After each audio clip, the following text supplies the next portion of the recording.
വളരെ അനുഗ്രഹീതമായ നല്ല പകലായി കർത്താവിന് സ്തോത്രം ചെയ്യുന്നു. ദൈവം തന്ന സന്തോഷത്തോടും ആത്മീയ ബലത്തോടും കൂടെ ഒരു വിശുദ്ധ ആരാധന ഭൂമിയിൽ കൂടുവാൻ എളിയവരായ നമ്മുടെ ജീവിതത്തിൽ ദൈവം ഒരുക്കിയ വിലപ്പെട്ട അവസരങ്ങൾക്കായി സ്തോത്രം ചെയ്യുന്നു. ഇന്ന് പകൽ ഈ ആത്മീയ ശുശ്രൂഷയിൽ സംബന്ധിക്കുന്ന എല്ലാ വിലപ്പെട്ട ദൈവമക്കൾക്കും കർത്താവായ യേശു ക്രിസ്തുവിന്റെ നാമത്തിൽ സ്നേഹവന്ദനം അറിയിക്കുന്നു. സമൂഹപരമായ ലോകത്തിൽ ഒരാഴ്ച കൂടെ പിന്നിടുവാനുള്ള കൃപ ദൈവം നമ്മുടെ എല്ലാവരുടെ പേരും പകർന്നല്ലോ.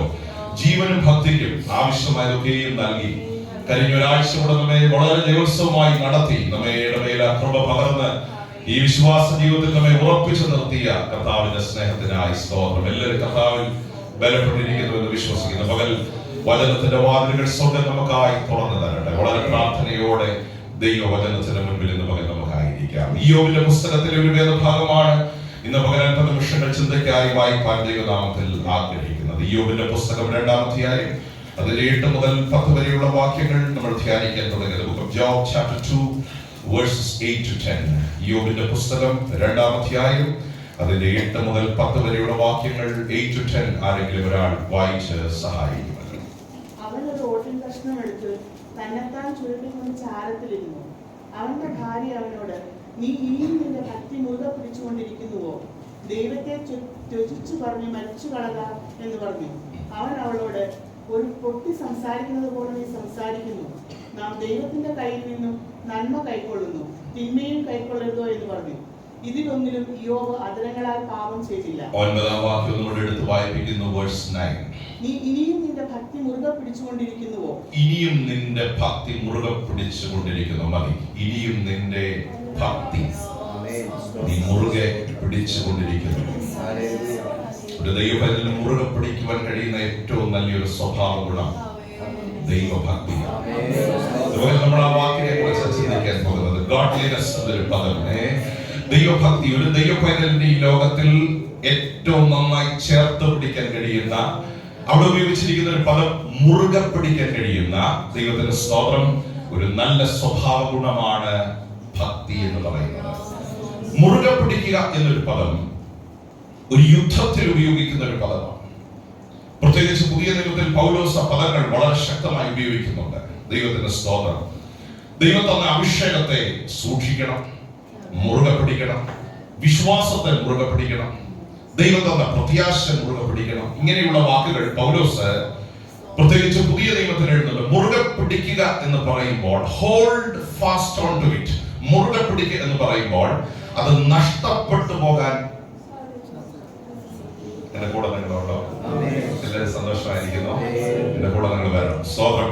മുറുകെ പിടിക്കുക എന്ന് പറയുമ്പോൾ, ഹോൾഡ് ഓൺ എന്ന് പറയുമ്പോൾ അതിന്റെ അർത്ഥം അത് നഷ്ടപ്പെട്ടു പോകാൻ സാധ്യതയുണ്ട്.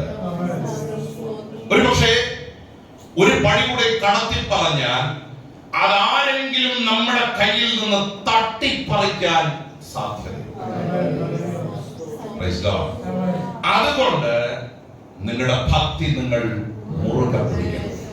ഇന്ന് മുതൽ ഈ മെസ്സേജ് ആരംഭിക്കുമ്പോൾ ദൈവമക്കളോട് ഞാൻ വിളിച്ചു പറയട്ടെ, ഈ ഒരു വർഷം ദൈവം ദാനമായി തന്നാൽ മുറുകെ പിടിക്കേണ്ട ഒരു ക്വാളിറ്റി ദൈവം നമ്മുടെ മേൽ പകർന്ന ദൈവഭക്തിയാണ്. ആ പദമാണ് ഇന്ന് അല്പം വിഷയങ്ങൾ നമ്മൾ ചിന്തിക്കാൻ പോകുന്നത്. ഇയ്യോബിന്റെ പുസ്തകം ഉടനീളം പഠിക്കുമ്പോൾ ദൈവഭക്തി മുറുകെ പിടിക്കേണ്ടതിന്റെ വളരെയധികം ആവശ്യകത പരിശുദ്ധാത്മാവോടെ രേഖപ്പെടുത്തുന്നുണ്ട്. ഈ ദൈവമായ യഹോവ തന്നെ പറയുന്ന ഒരു വാക്ക് 3-ാം വാക്യത്തിൽ രേഖപ്പെടുത്തിയിട്ടുണ്ട്. 3-ാം വാക്യം ഒന്ന് വായിച്ച് അതിനകത്ത് ഈ പദത്തിന്റെ വേഴ്സ് 3 ചാപ്റ്റർ 2 വേഴ്സ് 3 3-ാം വാക്യം ഒന്ന് ശ്രദ്ധിച്ചേ. യഹോവ സാത്താനോട് ദാസനായ ഇയ്യോബിന്റെ മേൽ ദൃഷ്ടി വെച്ചുവോ? അവനെ പോലെ നിഷ്കളങ്കനും നേരുള്ളവനും ദൈവഭക്തനും ദോഷം വിട്ടകലുന്നവനും ഭൂമിയിൽ ആരുമില്ലല്ലോ. ഇല്ലല്ലോ. അവൻ തന്റെ ഭക്തി മുറുകെ പിടിച്ചുകൊണ്ടിരിക്കുന്നു. ദൈവം തന്നെ ഇയ്യോബിനെ കുറിച്ച് സാക്ഷ്യം പറഞ്ഞൊരു കാര്യമാണ്. He holds on to his integrity. ഇയ്യോബിന്റെ ഭക്തി അവന്റെ ആശ്രയമാണ്. അപ്പോൾ ദൈവം സാക്ഷ്യം പറയണമെങ്കിൽ അതിന്റെ അർത്ഥം ഇയ്യോബിന്റെ ഏറ്റവും വലിയ ബലം ഇയ്യോബിന്റെ ഭക്തി തന്നെയാണ്. ഇന്ന് പകൽ ആ വാക്ക് നമ്മൾ അല്പ നിമിഷങ്ങൾ ഒന്ന് ധ്യാനിക്കാൻ പോകുക. സഹോദരന്മാരൊന്ന് വെളിയിലുള്ള ദൈവത്തിന്റെ സ്തോത്രം. ഭക്തി മുറുകെ പിടിക്കുക. ഭക്തി എന്ത് ചെയ്യുക? മുറുകെ പിടിക്കുക. ഭക്തി മുറുകെ പിടിക്കുക. ഭക്തി മുറുകെ പിടിക്കുക എന്ന് പറഞ്ഞ് നമ്മുടെ ഭക്തി എന്ത് ചെയ്യണം? ദൈവം നമ്മുടെ വിശ്വാസ ജീവിതത്തിൽ തന്ന ഭക്തി മുറുകെ പിടിക്കണം. മുറുകെ പിടിക്കണം. 1-ാം അധ്യായം 1-ാം വാക്യം ശ്രദ്ധിച്ച് അവിടെയും ഈ പദം പരിശുദ്ധാത്മാവ് രേഖപ്പെടുന്നത്. 1-ാം അധ്യായം 1-ാം വാക്യം ശ്രദ്ധിച്ച് അങ്ങനെയാണല്ലോ ഇയ്യോബിന്റെ പുസ്തകം ആരംഭിക്കുന്നത്. Book of job chapter 1:1. Uz ദേശത്ത് ഇയ്യോബ് എന്ന പേരുള്ള ഒരു പുരുഷനുണ്ടായിരുന്നു. അവൻ നിഷ്കളങ്കനും നേരുള്ളവനും ദൈവഭക്തനും ദോഷം വിട്ട് അകലുന്നവനും ആയിരുന്നു. 1-ാം അധ്യായം അതിന്റെ 8-ാമത്തെ വാക്യം ശ്രദ്ധിച്ച്. 8-ാമത്തെ വാക്യം. യഹോവ സാത്താനോട് എന്റെ ദാസനായ ഇയ്യോബിന്മേൽ ദൃഷ്ടി വെച്ചുവോ അവനെ പോലെ നിഷ്കളങ്കനും നേരുള്ളവനും ദൈവഭക്തനും ദോഷം വിട്ടകലുന്നവനും. നമ്മൾ ബൈബിൾ വായിക്കുക. എല്ലാവരും ബൈബിളിനോട് ഒന്ന് ശ്രദ്ധിച്ച്. നിഷ്കളങ്കനും ഒന്നുകൂടെ വായിച്ചോ. യഹോവ സാത്താനോട് എന്റെ ദാസനായ ഇയ്യോബിന്മേൽ നീ ദൃഷ്ടി വെച്ചുവോ അവനെ പോലെ നിഷ്കളങ്കനും നേരുള്ളവനും ദൈവഭക്തനും ദോഷം വിട്ടകലുന്നവനും ഭൂമിയിൽ ആരുമില്ലല്ലോ. ഈ വാക്യങ്ങളിലെല്ലാം കോമൺ ആയ ഒരു പദം. ഇയ്യോബ് ആരായിരുന്നു? ഈ മനസ്സിലായി നിങ്ങൾ ആരും ഇവിടെ ഇല്ല. ഇത്രയും വാക്യം വായിപ്പിച്ചിട്ട് കോമൺ ആയ ഒറ്റ വാക്യമുള്ളൂ. നമ്മുടെ ചിന്താവിഷയം പേഴ്സണലായിട്ട് ചോദിക്കട്ടെ, എല്ലാവരോടും പേര് പറഞ്ഞ് ചോദിക്കട്ടെ, നിങ്ങളുടെ കൂടെ വരണം. നമ്മുടെ ചിന്താവിഷയം എവിടെ തുടങ്ങി? അതാണ്. അപ്പൊ ഞാൻ ചോദിച്ചത്, നമ്മൾ ഈ വായിച്ച 4 വാക്യത്തിൽ കോമൺ ആയ ഒറ്റ വാക്കേ ഉള്ളൂ. ദൈവഭക്തി, ഗോഡ്ലിനെസ്, ദൈവഭക്തി. ആ വാക്കാണ് നമ്മൾ ഇന്ന് പകരം എന്ത് ചെയ്യാൻ പോകുന്നത്? ചിന്തിക്കാൻ പോകുന്നത്. ദൈവം ഇയ്യോബിനെ കുറിച്ച് സാക്ഷ്യം പറയുന്നതും പിശാച് ഇയ്യോബിനെ കുറിച്ച് സാക്ഷ്യം പറയുന്നതും സ്വന്തം ഭാര്യ ഇയ്യോബിനെ കുറിച്ച് സാക്ഷ്യം പറയുന്നതും ഇയ്യോബ് ആരാണ്? അപ്പൊ ആ സാക്ഷ്യത്തിന് വിലയുണ്ട്. 1 ദൈവം പറഞ്ഞു, 2 സാത്താൻ പറഞ്ഞു, 3 സ്വന്തം ഭാര്യ. അപ്പൊ ഉറപ്പായിട്ടും ആ വാക്ക് ഇയ്യോബിന്റെ അടിസ്ഥാനം തന്നെയാണ്. Praise God. ഈ അബ്രഹാം എന്ന ദൈവമനുഷ്യന് സമാനമായ ഒരു കാലഘട്ടത്തിൽ ജീവിച്ചിരുന്ന ഒരു ഭക്തനായ മനുഷ്യനാണ് ഇയ്യോബ് എന്ന് പറയുന്നത്. പ്രത്യേകിച്ച് നമ്മൾ ചരിത്രങ്ങൾ പഠിക്കുമ്പോൾ ഇയ്യോബ് ഏകദേശം അബ്രഹാമിന് സമകാലികനായി ജീവിച്ചിരുന്ന ഒരു ദൈവമനുഷ്യന്. മെസൊപ്പൊട്ടോമിയ വിട്ട് ദൈവം കാണിപ്പാനിരിക്കുന്ന ദേശത്തേക്ക് വന്ന അബ്രഹാമിന്റെ ആ കാലഘട്ടത്തോട് ചേർന്ന് ഏകദേശം യോർദാൻ അടുത്തുള്ള ഒരു സ്ഥലത്ത് പാർത്തിരുന്ന ഒരു ദൈവഭക്തനായ മനുഷ്യനാണ് ഇയ്യോബ് എന്ന് പറയുന്നത്. ഈ ഇയ്യോബിന്റെ പുസ്തകം എഴുതപ്പെട്ടത് പ്രത്യേകിച്ച് യഹൂദ പണ്ഡിതന്മാർ, റബ്ബിമാർ അഭിപ്രായപ്പെടുന്നത് മോശ എഴുതിയ ഒരു പുസ്തകമാണ് ഇയ്യോബിന്റെ പുസ്തകം. നമ്മള് ഉച്ച ക്ലാസ്സുകളൊക്കെ ഇയ്യോബാണ് എഴുതിയെന്ന് പറയുമെങ്കിലും ഈ യഹൂദ പണ്ഡിതന്മാർ പൊതുവെ വിശ്വസിക്കുന്നത് മോശയുടെ കാലത്താണ് ഇത് ക്രോഡീകരിച്ച് ഒരു പുസ്തകമായി എഴുതപ്പെട്ടത്. ദൈവത്തിന്റെ സ്തോത്രം. എന്ന് വെച്ചാൽ യഹൂദന്മാർ വളരെയധികം വിലമതിച്ചിരുന്ന ഒരു മനുഷ്യനായിരുന്നു ഇയ്യോബ് എന്ന് പറയുന്നത്. വളരെ റെസ്പെക്ട് ചെയ്തിരുന്ന, വളരെ ഓണർ ചെയ്തിരുന്ന, ഒരുപക്ഷെ ബൈബിളിൽ എഴുതപ്പെട്ട ആദ്യ പുസ്തകങ്ങളിൽ ഒന്നാണ് ഇയ്യോബിന്റെ പുസ്തകം എന്ന് പൊതുവെ ഉൽപ്പത്തി പുസ്തകം എഴുതുന്നതിന് മുൻപ് തന്നെ മോശ എഴുതിയ ഒരു പുസ്തകമാണെന്ന് ഒരു വേദ പണ്ഡിതൻ അഭിപ്രായപ്പെട്ടത് ഞാൻ വായിച്ചത് ഓർക്കും. ദൈവത്തിന്റെ ബൈബിളിലെ ഫസ്റ്റ് ബുക്കുകളിൽ ഒന്നാണ് ഇയ്യോബിന്റെ പുസ്തകം എന്ന് പറയുന്നത്. അപ്പം ഇയ്യോബ് എന്നൊരു ദൈവമനുഷ്യൻ ആരാധനയുള്ള ഒരു കാലത്ത്, അബ്രഹാം യാഗപീഠം പണിത് ദൈവത്തെ ആരാധിച്ച ഒരു കാലത്തിൽ, ആരാധന എന്താണെന്ന് അറിയാവുന്ന ഒരു കാലഘട്ടത്തിൽ ജീവിച്ചിരുന്ന ഒരു ദൈവമനുഷ്യൻ. ദൈവത്തിന്റെ സ്തോത്രം. അപ്പം നേരുള്ളവനാണ്, ദോഷം വിട്ടകലുന്നവനാണ്. ഇങ്ങനെയുള്ള ഒത്തിരി സ്വഭാവ ഗുണങ്ങൾ പറഞ്ഞു വരുമ്പോൾ അതിനകത്ത് അടർത്തിയെടുത്ത് പറയുന്ന ഒരു വാക്ക് ഇയ്യോബ് ദൈവഭക്തനായിരുന്നു. ഞാൻ ആ ദൈവഭക്തി എന്നൊരു വാക്ക് കഴിഞ്ഞ ദിവസങ്ങളിൽ ധ്യാനിച്ചപ്പോൾ ദൈവത്തിന്റെ സ്തോത്രം 4 കാരണങ്ങളാണ് ഇയ്യോബിനെ ദൈവഭക്തനായി വെളിപ്പെടുത്താനുള്ള കാരണമായി എന്റെ മനസ്സിൽ ദൈവാത്മാവ് നൽകിയ ചിന്ത. 4 കാരണങ്ങൾ. ഒന്ന് ദൈവത്തിന്റെ സ്തോത്രം, ശ്രദ്ധിച്ചു കേൾക്കണമേ. ഇയ്യോബ് ദൈവഭക്തനായി തീരാനുള്ള ഒന്നാമത്തെ കാരണം തന്റെ ജീവിതം താൻ സൂക്ഷിച്ച വ്യക്തിയായിരുന്നു. Praise Lord.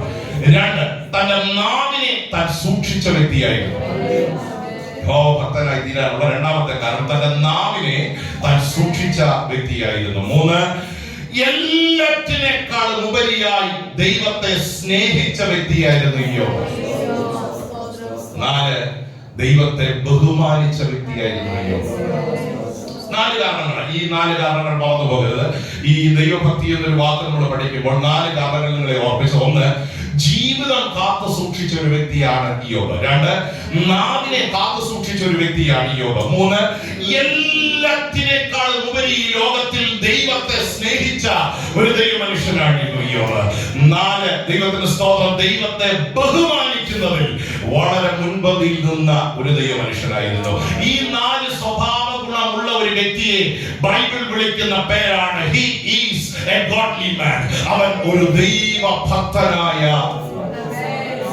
ഈ 4 സ്വഭാവ ഗുണങ്ങളോട് ഒരു അല്പ നിമിഷങ്ങൾ നമ്മളെ കണ്ണോടിക്കുമ്പോൾ, കർത്താവേ, ഈ 4 സ്വഭാവ ഗുണങ്ങളും നമ്മിൽ തികഞ്ഞു വരുമ്പോൾ ദൈവം നമ്മെ വിളിക്കുന്ന പേരാണ് he is a godly man. ഈ വ്യക്തി ഒരു ദൈവഭക്തനായ മനുഷ്യനാണ്. ശ്രദ്ധിക്കണം, ഈ 4-ൽ 3 ശരിയാകുമ്പോഴല്ല, 4-ൽ 2 ശരിയാകുമ്പോഴല്ല, 4-ൽ 4 വെളിപ്പെടുമ്പോൾ ബൈബിൾ നമ്മളെ വിളിക്കുന്ന പേരാണ്. നമ്മുടെ ഇടയ്ക്ക് പാടുന്ന ഒരു പാട്ടുണ്ട്, ഭക്തരിൻ വിശ്വാസ ജീവിതം പോലിത്ര ഭദ്രമാം ജീവിതം. ഓ, ദൈവത്തിന് സ്തോത്രം. ഈ ബൈബിള് ദൈവമക്കളെ വിളിക്കുന്ന ഒത്തിരി പേരുകളുണ്ട്. ഈ പഴയ നിയമത്തിൽ ഞാൻ ഇങ്ങനെ ഒരു 50 നിമിഷങ്ങൾ ധ്യാനിച്ചപ്പോൾ ദൈവ മനുഷ്യൻ എന്ന് വിളി ചില ദൈവദാസന്മാരുടെ കാതുകളിൽ മുഴങ്ങിയിട്ടുണ്ട്. ദൈവത്തിന് സ്തോത്രം. മനുഷ്യപുത്ര എന്ന് വിളിച്ചിട്ടുണ്ട്, മനുഷ്യ എന്ന് വിളിച്ചിട്ടുണ്ട്. ദൈവത്തിന് സ്തോത്രം. പ്രാർത്ഥന മനുഷ്യൻ എന്ന് വിളിച്ചിട്ടുണ്ട്. ബൈബിള് ഒരു വ്യക്തിയെ അഭിസംബോധന ചെയ്യുന്ന പല രീതിയിലാണ്. നീതിമാൻ എന്ന് വിളിച്ചിട്ടുണ്ട്, അല്ലെ? ഒരു വ്യക്തിയെ ബൈബിള് നീതിമാൻ എന്ന് വിളിച്ചിട്ടുണ്ട്, ഭക്തൻ എന്ന് വിളിച്ചിട്ടുണ്ട്. ദൈവത്തിന്റെ സ്തോത്രം. ഇങ്ങനെ ഒത്തിരി സ്വഭാവ ഗുണങ്ങൾ, ദൈവത്തിന്റെ ഹൃദയപ്രകാരമുള്ള മനുഷ്യൻ. കഴിഞ്ഞ ദിവസങ്ങൾ നമ്മൾ ചിന്തിച്ചു, ഇങ്ങനെ ഒത്തിരി പദങ്ങൾ ബൈബിളിൽ നമുക്ക് കാണാൻ കഴിയും. അതിൽ ശ്രേഷ്ഠമായ ഒരു പദമാണ് ദൈവഭക്തി എന്ന് പറയുന്നത്. ഇനി ഒരു ദൈവഭക്തനാണെങ്കിൽ 4 സ്വഭാവ ഗുണങ്ങൾ. അതിൽ ഒന്നാമത്തെ പ്രത്യേകത, ജീവിതം കാത്തു സൂക്ഷിച്ച ഒരു മനുഷ്യനായിരുന്നു.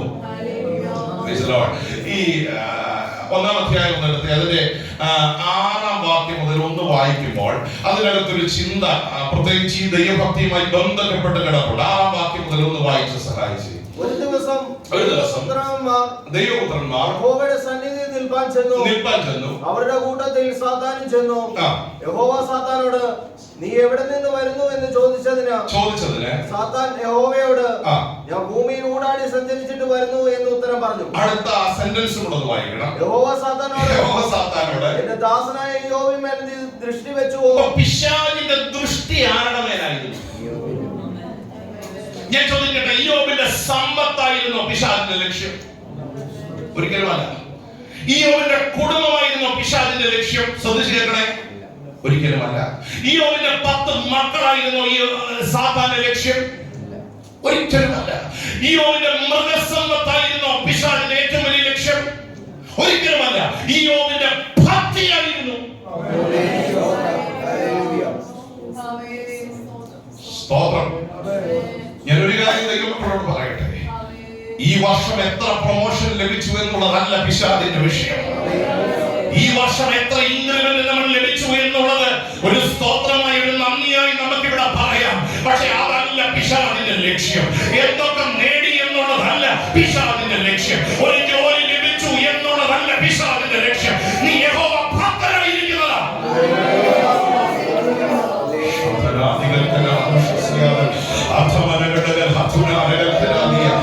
ഈ വർഷം 52 വെള്ളിയാഴ്ച ഉണ്ടെന്ന് വെക്കാം. 52 വെള്ളിയാഴ്ച ആരാധനയ്ക്ക് വരുന്നത് നല്ല കാര്യമാണ്. അതല്ല പിശാചിന്റെ ലക്ഷ്യം. 52 ചൊവ്വാഴ്ച ഈ യോഗത്തിന് വരുന്നത് അല്ല പിശാചിന്റെ ലക്ഷ്യം.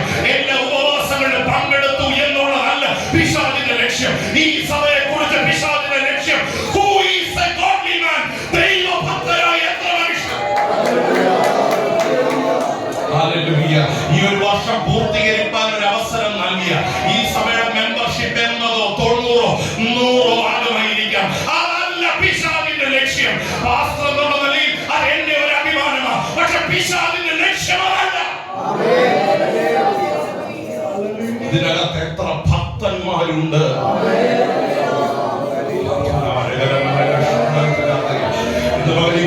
ഹൃദയത്തിലേക്ക് തുളച്ചു കയറട്ടെ. ഭക്തിയെ നഷ്ടപ്പെടുത്തുന്ന ഒന്നും വേണ്ട, ദൈവകൃപ ചോർത്തുന്ന ഒന്നും വേണ്ട, ദൈവസ്നേഹം ഇല്ലാതാക്കുന്ന ഒന്നും വേണ്ട.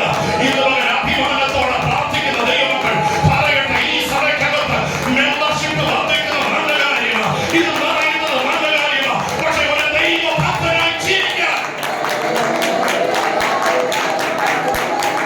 ദൈവഭക്തനായി ജീവിക്കാൻ ദൈവസഭയിലെ ദൈവോത്തരന്മാർ നിൽക്കുമ്പോൾ സാത്താൻ അവിടെ ചെന്നു. സാത്താൻ ചെന്നപ്പം ദൈവത്തിന് മനസ്സിലായി എവിടുന്നാ വരുന്നത്. ചോദിച്ചു എവിടുന്നാ വരുന്നത്, അറിയാൻ വയ്യാനിട്ടല്ല, ഷാറിനോട് ചോദിച്ചു എവിടുന്നാ വരുന്നത്. അപ്പൊ പറഞ്ഞു ഞാൻ ഭൂമിയിൽ. അപ്പം ഊടാടി സഞ്ചരിച്ചു എന്ന് പറഞ്ഞപ്പോഴേ ദൈവത്തിന് മനസ്സിലായി ഒരൊറ്റ ആളുടെ മേല ഒരു ഭക്തൻ ഇതിനകത്തുണ്ടെങ്കിൽ ആ ഭക്തന്റെ മേല ദൈവത്തിന്റെ ദൃഷ്ടി. ദൈവം ശ്രദ്ധിക്കുന്ന ആരെയാണ്? ഈ ക്വാളിറ്റി നമുക്കും വേണം. ദൈവം കുനിഞ്ഞു നോക്കുന്ന, ദൈവം ശ്രദ്ധിച്ചു നോക്കുന്ന, ദൈവം വിലമതിക്കുന്ന, ദൈവം ശ്രേഷ്ഠനായി എണ്ണുന്ന ഒരു യഹോവ ഭക്തനായി എന്നെ മാറ്റണമെന്ന് എത്ര ആത്മാർത്ഥമായി പ്രാർത്ഥിക്കരുത്. എന്തുകൊണ്ട് സാത്താൻ ഇയ്യോബിന്റെ മേൽ ദൃഷ്ടി വെച്ചത്? ജീവിതം കാത്തു സൂക്ഷിക്കുന്ന ഒരു മനുഷ്യനായിരുന്നു. ജീവിതം കാത്തു സൂക്ഷിക്കുക എന്ന് പറയുമ്പോൾ അതിന്റെ അർത്ഥം ദൈവം നൽകിയ വ്യവസ്ഥ പ്രകാരം ജീവിക്കുന്നതാണ് നമ്മുടെ ജീവിതത്തിന്റെ ഏറ്റവും വലിയ ലക്ഷ്യമായി. രക്തത്താൽ ദൈവം നൽകിയ വ്യവസ്ഥ പ്രകാരം, ഓർഡർ പ്രകാരം ജീവിക്കുന്ന ഒരു ജീവിതമാണ് നമുക്ക് ഈ പെന്തക്കോസ്തിന്റെ ആദ്യ തലമുറയുടെ ഏറ്റവും വലിയ ശക്തി. എന്റെ അഭിപ്രായത്തിൽ അവരുടെ ജീവിതമാണ്, അവരുടെ വാക്കുകളായി, അവരുടെ പ്രവൃത്തികളായി. നമ്മൾ പലപ്പോഴും പറയാറുണ്ട് ജീവിതവും സംസാരവും തമ്മിൽ ബന്ധമുണ്ടാകും. ചിലരെ നോക്കി നമ്മൾ പറയാറില്ലേ, പറയുന്നതൊന്നും പ്രവർത്തിക്കുന്നത്. എന്റെ കൂടെ ഇവിടെ ഉണ്ടോ? ഞങ്ങളുടെ ദൈവദാസന്മാരെ കുറിച്ച് ചിലരെങ്കിലും പ്രസംഗിക്കുന്നതൊന്നും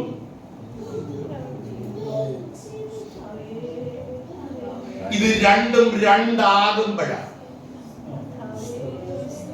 ദൈവഭക്തി നഷ്ടപ്പെടുന്നു. പ്രസംഗിക്കുന്നതൊന്നും പ്രവർത്തിക്കുന്നതൊന്നും, പറയുന്നതൊന്നും ചെയ്യുന്നതൊന്നും, പ്രിയരെ, ഇത് രണ്ടും രണ്ടാകാൻ പാടില്ല.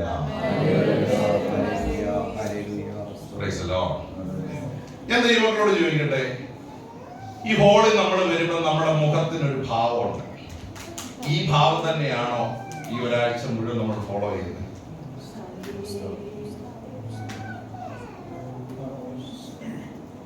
നമ്മുടെ മുഖഭാവം മാറാറുണ്ടോ? സംസാര ശൈലി മാറാറുണ്ടോ? ഉണ്ടെങ്കിൽ നാം ഒരു ദൈവഭക്തനല്ല.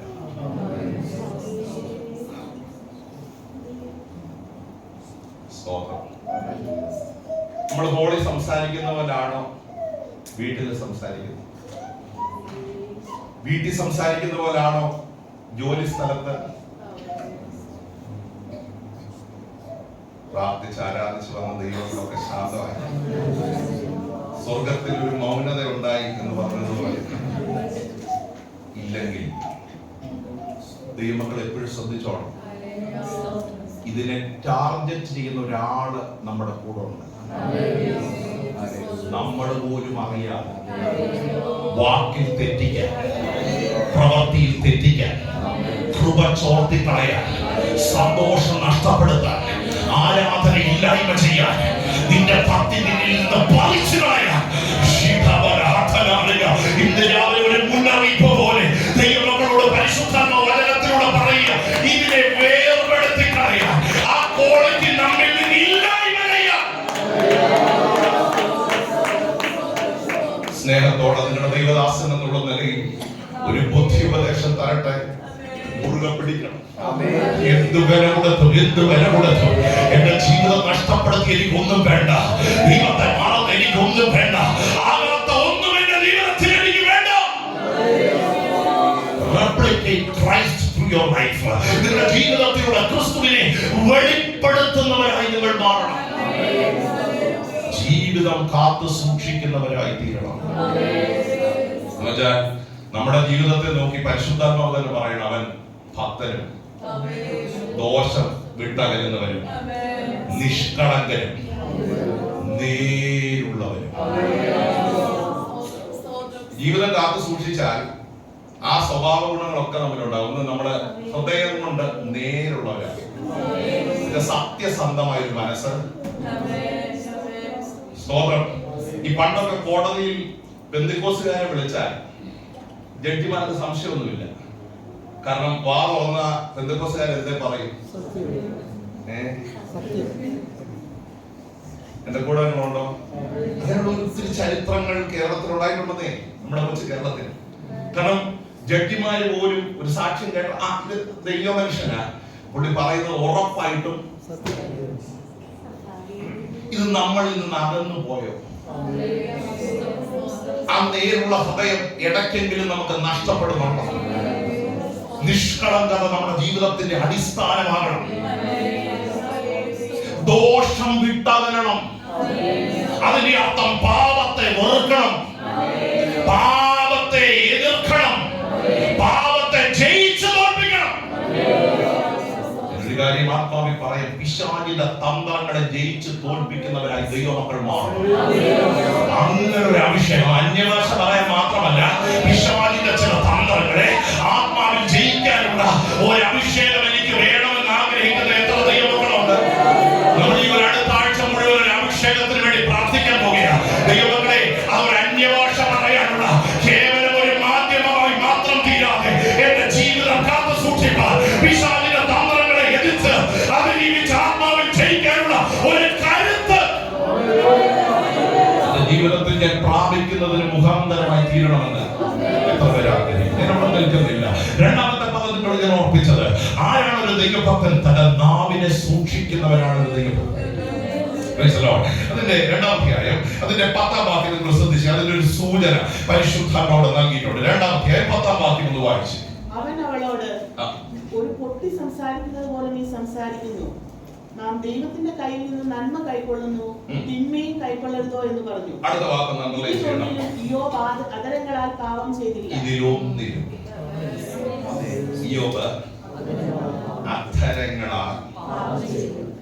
അധരങ്ങളാൽ വാക്ക് ഭയങ്കര നാവ് കൊണ്ട് എന്ത് ചെയ്തില്ല എന്ന് വെച്ചാൽ, ഇയ്യോബിന്റെ പുസ്തകം മുഴുവൻ പഠിക്കുന്നു. നാവിനെ കാത്തു സൂക്ഷിച്ചത് യോബിന്റെ ഏറ്റവും വലിയൊരു ശക്തിയാണ്. ഈ പെട്ടെന്ന് പ്രതികരിക്കുന്ന അവയവം ഏതാ? സ്തോത്രം. ഈ എനിക്ക് തോന്നുന്നു നാവിനെ കുറിച്ച് ഏറ്റവും നല്ല ഒരു എക്സ്പോസിഷൻ, ഒരു കമന്ററി എഴുതിയിരിക്കുന്ന യാക്കോബ് അപ്പോസ്തലനാണ്. നാവ് കാട് കത്തിക്കുന്നു, ഒരു തീ പോലെ. എല്ലാവരും ഇവിടെ ഉണ്ടോ? ഏറ്റവും മെരുക്കാൻ ബുദ്ധിമുട്ടുള്ള ആയുധം ഏതാ? എന്റെ അഭിപ്രായത്തിൽ നാവ് തന്നെ. പലപ്പോഴും നമ്മൾ വികാരത്തിൽ പറഞ്ഞു പോയത് പിന്നീട് വേണ്ടായിരുന്നെന്ന് തോന്നിയിട്ടില്ലേ? ഞാൻ ആരോടായി പറയാം, എപ്പോഴേലും തോന്നിയിട്ടുണ്ടോ? പെട്ടെന്നൊരു വികാരത്തിൽ അത്രയും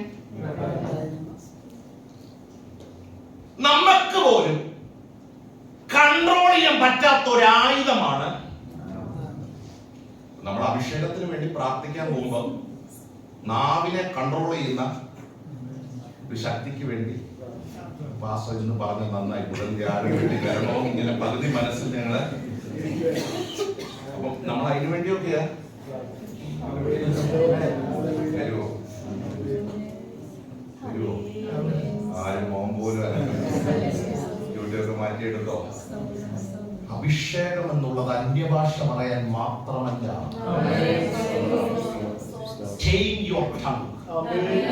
നമ്മുടെ നാവിന് കടിഞ്ഞാണിടാൻ.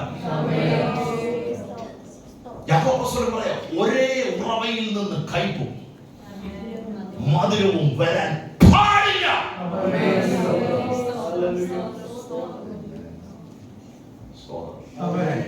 എന്റെ അഭിപ്രായത്തിൽ ലോകത്തിലെ ഏറ്റവും ബുദ്ധിമുട്ടുള്ള കാര്യം ഏതാന്ന് എന്നോട് ചോദിച്ചാൽ അത് നമ്മുടെ നാക്കിനെ കൺട്രോൾ ചെയ്യുന്നത്. എന്റെ കൊച്ചു ജീവിതത്തിൽ അനുഭവത്തിൽ അത് വളരെ ബുദ്ധിമുട്ടുള്ള ഒരു കാര്യമാണ്. പലതും വിഴുങ്ങണമെങ്കിൽ കൃപ വേണം, പറയാൻ കൃപ വേണ്ട. എന്തേലും പറയാൻ നമുക്ക് എന്തേലും കൃപ വേണം, പക്ഷെ പറയാതിരിക്കാൻ.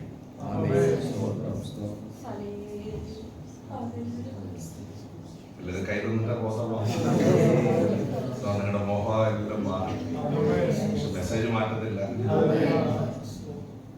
സ്തോത്രം. Tame your tongue. ആരാകണമെങ്കിലും ഭക്തരിൻ വിശ്വാസ ജീവിതം പോലെ ഭദ്രമാം ജീവിതം ഇന്ന് രാവിലെ ഈ വചന ദൈവസഭയ്ക്ക് കൈമാറണം.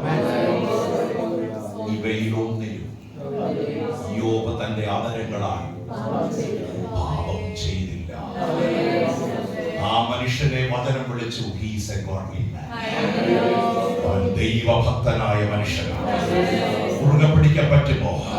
നാക്കിൽ തെറ്റിച്ച് കളയാൻ, വാക്കിൽ തെറ്റിച്ച് കളയാൻ, ഒരു വാക്ക് കൊണ്ട് നമ്മെ തകർത്ത് കളയാൻ. ഞാൻ ദൈവമക്കളോട് ഒരു കാര്യം പറയാം, ഒരു വാക്ക് മതി ഒരു ആരാധന മുടങ്ങാൻ. ഒരു വാക്ക് മതി മുഖത്തുള്ള ചൈതന്യം നഷ്ടപ്പെടാൻ.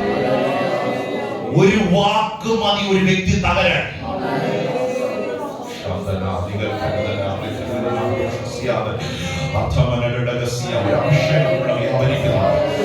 പിശാചിനെതിരെ വിരൽ ചൂണ്ടാൻ, പിശാചിന്റെ തന്ത്രങ്ങൾക്കെതിരെ വിരൽ ചൂണ്ടാൻ ഒരു പരിശുദ്ധാത്മാവിന്റെ സാന്നിധ്യം ഇവിടെ ഇന്ന് മകൻ വ്യാപരിച്ചുകൊണ്ടിരിക്കുക. ഇന്ന് മകൻ എത്ര പേർ പ്രാർത്ഥിക്കും? I want to tame my tongue. എന്റെ നാവിനെ നിയന്ത്രിക്കാനുള്ള ഒരു കൃപ ഇന്ന് മകൻ എനിക്ക് ദൈവം നൽകണമെന്ന് എത്ര പേർ ആത്മാർത്ഥമായി പ്രാർത്ഥിക്കും? ആ നാമത്തോടെ പ്രാർത്ഥിച്ച് പിശാച് ജയിക്കുന്നതൊന്നും എനിക്ക് വേണ്ട.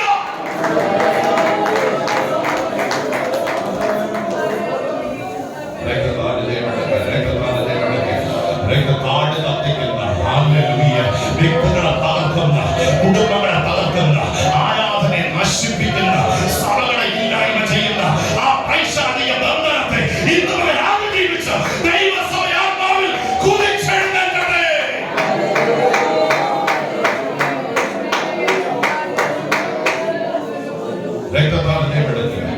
ഈ ഭക്തിയെ സ്നാച്ച് ചെയ്യാൻ, അതിനെ എടുത്തു മാറ്റാൻ പിശാച് ശ്രമിക്കുമ്പോൾ കൃപ പ്രാപിച്ച ദൈവമക്കൾ പറയണം, വിട്ടുകൊടുക്കത്തില്ല, വിട്ടുകൊടുക്കത്തില്ല. എന്താ വിട്ടുകൊടുക്കാത്തത്? എന്റെ ദൈവം എന്റെ മേൽ പകർന്ന വിശുദ്ധിയുടെ അളവുകൾ നഷ്ടപ്പെടുന്നത് ഒന്നും.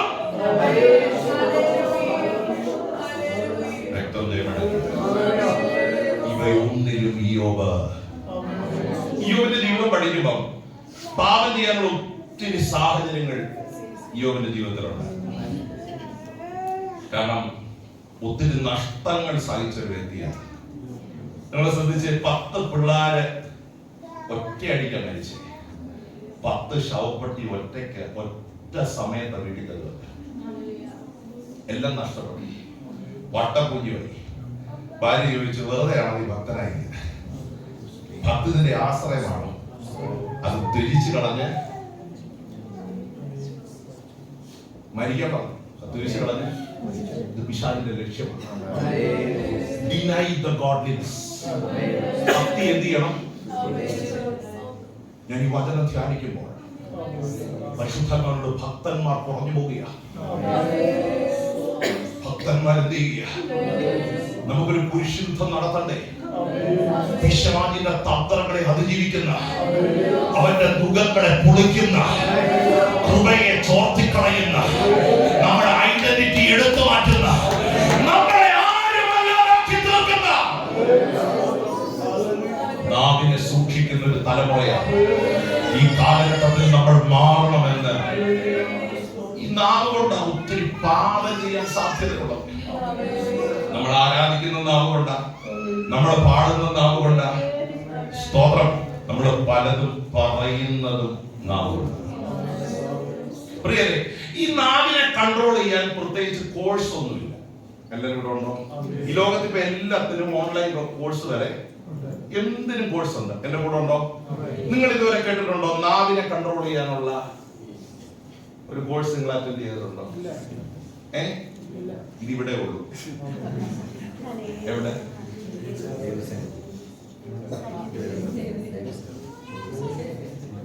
പറയത്തില്ല. പിണങ്ങിയോ? ഈ കോഴ്സ് ഇവിടെ ഉള്ളൂ. എന്നൊരു കാര്യം പറയാം, ശ്രദ്ധിച്ചു കേൾക്കണേ. നിന്റെ നാവ് ആത്മാവിനാൽ കൺട്രോൾ ചെയ്യപ്പെട്ടാൽ നീ ശക്തനായി മാറും.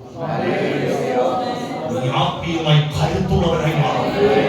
നിന്റെ അന്യഭാഷ പവർഫുള്ളായി മാറും. നിന്റെ ആരാധനയിൽ മഹത്വം.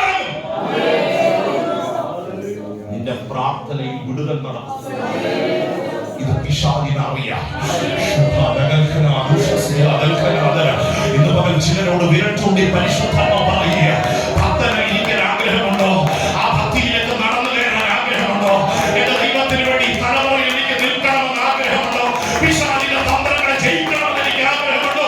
ഇന്ന് പകൽ ആത്മാവിൽ പറ, yes, I want to be a godly man. ഒരു ദൈവഭക്തനായി ജീവിക്കാനുള്ള ഒരു നിയോഗം ഇന്ന് പകൽ ഞാൻ ആഗ്രഹിക്കുന്നുണ്ടോ?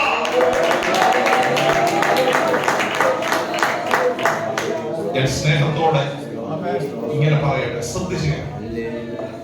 ഒരു ഭക്തന്റെ നാവിൽ വെളിപ്പെടുന്ന ആരാധനയിൽ തീയിറങ്ങും. ഒരു ഭക്തൻ പ്രാർത്ഥിക്കുന്നിടത്ത് ദൈവം പ്രവർത്തിക്കും. ഒരു ഭക്തൻ ജീവിക്കുന്നിടത്ത് അനേകം സ്വാധീനിക്കപ്പെടും. ഈ 4000 വർഷങ്ങൾക്ക് പുറത്തും ഇയ്യോബിനെ കുറിച്ച് ഒരു കൊച്ചു ദൈവദാസനായി ഞാൻ പ്രസംഗിക്കണമെങ്കിൽ ഇയ്യോബിന്റെ ഏറ്റവും വലിയ ശക്തി എന്തായിരുന്നു? അതവന്റെ ഭക്തിയായിരുന്നു.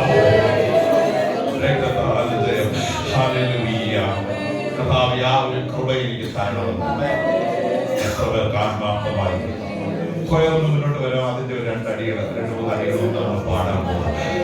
ദാസനായിട്ട് സമയം കൊടുക്കണം. ഭക്തരിൽ വിശ്വാസ ജീവിതം പോലിത്ര ഭദ്രമാം ജീവിതം. ഈ പാട്ട് പാടുമ്പോൾ ഞാൻ ഈ മെസ്സേജ് പൂർത്തീകരിച്ചില്ലെങ്കിലും നിങ്ങളുടെ ഹൃദയത്തിന്റെ അടിത്തട്ടിലുള്ള പ്രാർത്ഥന എന്നെ ഒരു ഭക്തനാക്കി മാറ്റണം. ഭക്തി മുറുകെ പിടിക്കാൻ ഒരു കുറേക്ക് ഒന്ന് തനയാൻ മനസ്സുള്ള എത്രയുണ്ട്, ഒന്ന് സമർപ്പിക്കാൻ മനസ്സുള്ള എത്രയുണ്ട്.